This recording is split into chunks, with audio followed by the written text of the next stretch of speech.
पाणिनि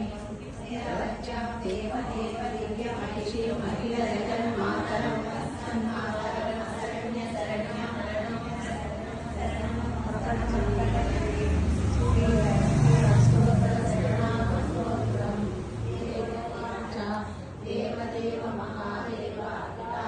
महेश्वर करुणाकर देवेश भक्तानुसहकारक अष्टोत्तर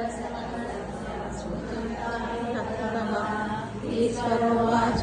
देवी साधु महाभागे महाभाग्यप्रदायकं सर्वैश्वर्यकरं पुण्यं सर्वपापप्रणाशनं सर्वदारिद्र्यशमनं श्रवणाद्भुक्तिमुक्तिदं राजवस्यकरं दिव्यं बुद्ध्याद्युक्तकरं